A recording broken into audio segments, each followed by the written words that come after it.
அனைவருக்கும் வணக்கம். இன்றைக்கி வீடியோ உலக பிரசித்தி பெற்ற திருவாரூர் ஆழித்தேர். நம்ம ஏற்கனவே நிறைய நேரில் போய் வீடியோலாம் எடுத்திருக்கோம். நம்ம சேனலில் திருவாரூர் தேரை பற்றி நிறைய வீடியோக்கள் இருக்குது, நீங்கள் போய் பாருங்கள். இன்றைக்கி ரொம்ப முக்கியமான திருவாரூர் தியாகராஜர் கோயிலை பற்றி நீங்கள் அறியாத ரகசியம் அவசியம் தெரிஞ்சிங்க. இந்த திருக்கோயிலை பற்றி நீங்கள் அறியாத ரகசியங்கள் அதுதான் இந்த வீடியோவில் நம்ம ஃபுல் டீட்டெயிலாக தெரிஞ்சுக்க போகிறோம். வீடியோ ஸ்கிப் பண்ணாமல் கடைசி வரைக்கும் பாருங்கள். இது வரைக்கும் நம்ம சேனலில் சப்ஸ்கிரைப் பண்ணி பாருங்கள். வாங்க இன்றைக்கி வீடியோக்குள்ளே போகலாம்.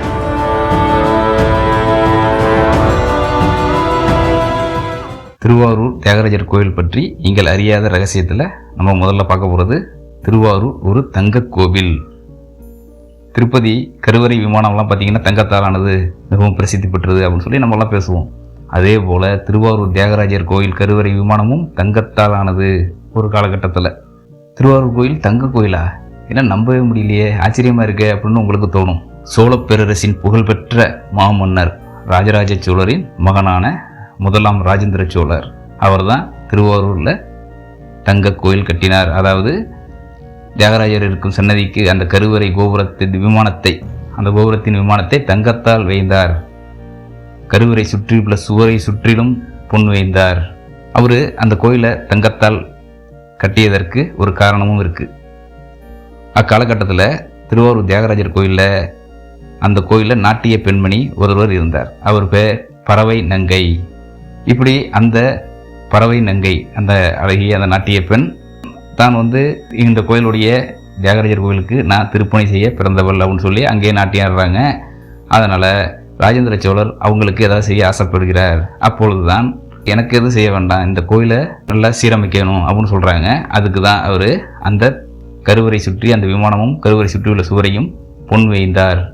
இதற்கு ஆதாரமாக அந்த கோயிலுடைய கருவறை சுவற்றிலேயே கல்வெட்டாக பதிவு செய்துள்ளார் முதலாம் ராஜேந்திர சோழர். கல்வெட்டை படிக்கிறேன். ஸ்ரீ ராஜேந்திர சோழ தேவர் குடத்திலும் வாய் மாடையிலும் 4 நாசியிலும் உள்குடத்திலும் பொன் வேய்ந்தான் அப்படின்னு சொல்லி அந்த கருவறையில் கல்வெட்டை அவரால் பதிக்கப்பட்டது.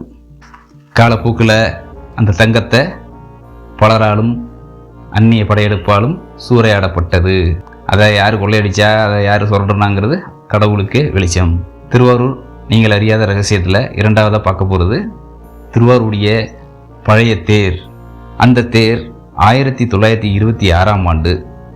அப்பொழுது அதோடைய அமைப்பு பார்த்திங்கன்னா 10 சக்கரங்களை கொண்டது. அப்படின்னா இப்போ 4 சக்கரத்துக்கு இவ்வளோ பிரம்மாண்டமாக தெரியுது, 10 சக்கரத்தை உடையதுன்னா எவ்வளோ பிரம்மாண்டமாக இருந்திருக்கும். அப்பொழுது 1926ஆம் ஆண்டு இதேபோல் வழக்கம் போல் தேர் புறப்படுவதற்கு தயாராகுது. கீழ வீதியிலிருந்து கமலாலய குளக்கரைக்கு வருது. அங்கே மாற்றுரைத்த விநாயகர் கோயில் சன்னதி வந்தவுடன் ஏதோ காரணத்தில் தீப்பற்றி எரிகிறது. அப்போ உள்ள காலகட்டத்தில் கட்டிடங்கள் மிகவும் குறைவு. அதனால் இங்கே எரிகிற தேர் அடுத்த கிராமம், பல கிலோமீட்டர் தூரத்துக்குள்ள கிராமம் வரைக்கும் அந்த தேர் எறிந்த சம்பவத்தை பார்த்துருக்காங்க. இதை தேர் எறிந்த வரலாற்றில் பதிவு செய்யப்பட்டிருக்கு. இப்படி 1926ஆம் ஆண்டு எரிந்த தேர் அதற்கு பிறகு எரிந்து போனது பிறகு 1928ஆம் ஆண்டு அதை மீண்டும் தேர் கட்டுவதற்கான பணியை துவங்கினார்கள். 1930ஆம் ஆண்டு தேர் முடிக்கப்பட்டு 1930லிருந்து 1948ஆம் ஆண்டு வரை தேரோட்டம் மிக சிறப்பாக நடைபெற்றது.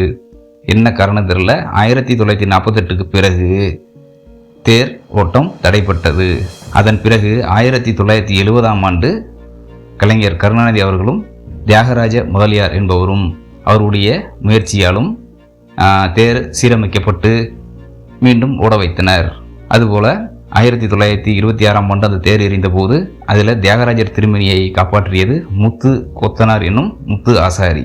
இவர் தான் அந்த தியாகராஜர் திருமணியை அவருடைய உயிரை பொருட்படுத்தாமல் காலால் எட்டி உதைத்து அதை காப்பாற்றினார். அப்படிங்கிறதும் அந்த கோயில், அந்த திருவாரூர் தேர் எறிந்த வரலாற்றில் பதிவு செய்யப்பட்டுள்ளது.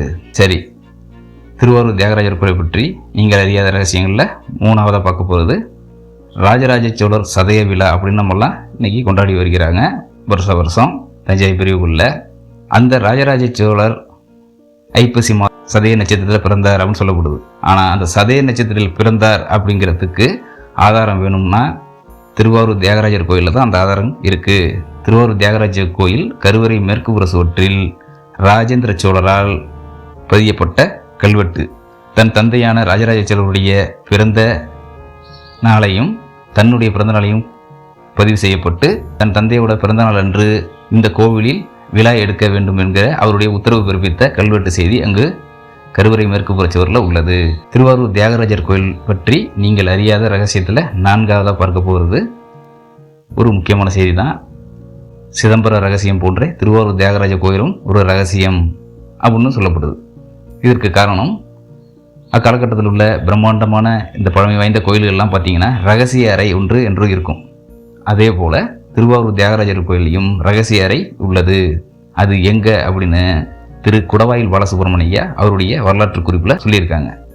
திருவாரூர் தியாகராஜர் கோயிலில் கருவறை பகுதிகளான தியாகராஜர் புற்றிடம் கொண்டார், அதான் அனந்தீஸ்வரர் சன்னதி. அந்த 2 கருவறைக்குள்ளும் தியாகராஜருக்கும் பின்புறத்தில் ஒரு ரகசிய அறையும் அனந்தீஸ்வரர் கோயில் கருவறையின் பின்பகுதியில் ரகசிய அறையும் உள்ளது என திரு குடவாயில் பாலசுப்ரமணியா குறிப்பிட்டிருக்காங்க.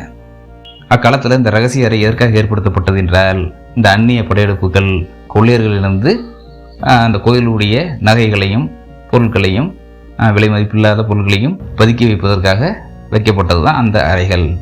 14ஆம் நூற்றாண்டில் அந்நிய படையெடுப்புகள் நடைபெற்றது எல்லாம் உங்களுக்கு தெரிஞ்சிருக்க அந்த வரலாறுலாம். அதில் பல்வேறு கோயில்கள் சூறையாடப்பட்டது. அதில் முக்கியமாக திருவாரூர் தியாகராஜ கோயிலும் சிதம்பரம் கோயிலும் திருவரங்கம் கோயிலும் பாதிக்கப்பட்டதெல்லாம் உங்களுக்கு தெரிஞ்சிருக்கும். அதனால தான் இந்த ரகசிய அறையில் தான் பாதுகாத்து வைத்தனர் நம் முன்னோர்கள்.